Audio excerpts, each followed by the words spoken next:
you forever shine as the obvious choice using your personalized branding strategy. And today's question is about people keep saying to me that long form podcasts and longer YouTube videos are back in vogue. Is this real or just nonsense? So, the reason for this, probably a lot of people around you, it very much depends on the type of person that they are and the type of content that they're consuming.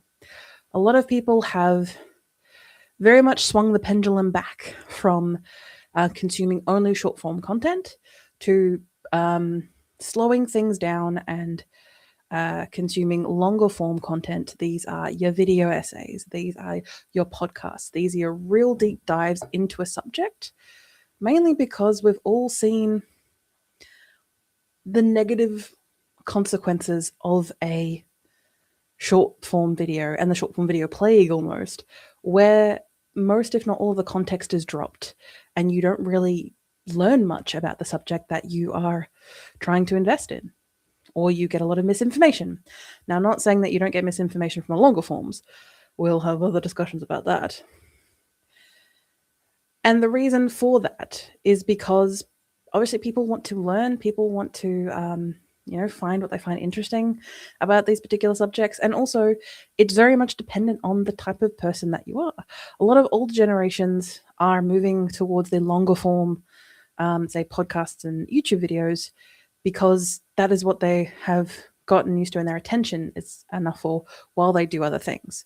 I'm not saying this doesn't work for younger people as well. It, again, depends entirely. That's why it's so important to really understand who you're talking to and why you're talking to them, because this then dictates how you're going to communicate with them.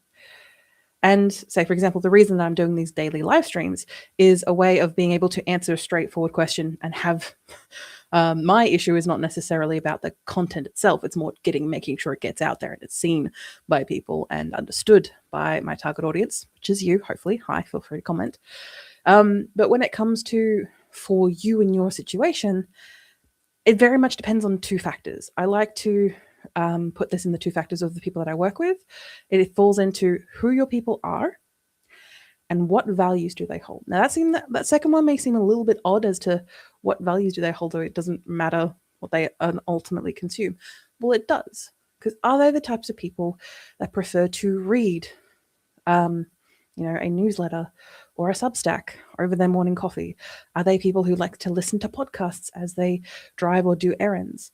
Are they people who prefer to watch longer video essays of an evening to wind down? What they prefer to do, therefore how you're going to grow an audience, is going to dictate how you then communicate to them.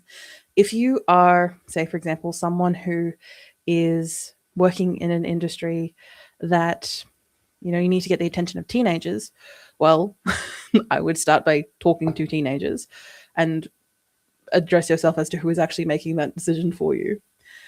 And that is why they prefer shorter, sharper content, usually because they don't have a lot of time or they don't have a lot of energy to be able to devote to longer form pieces of communication necessarily.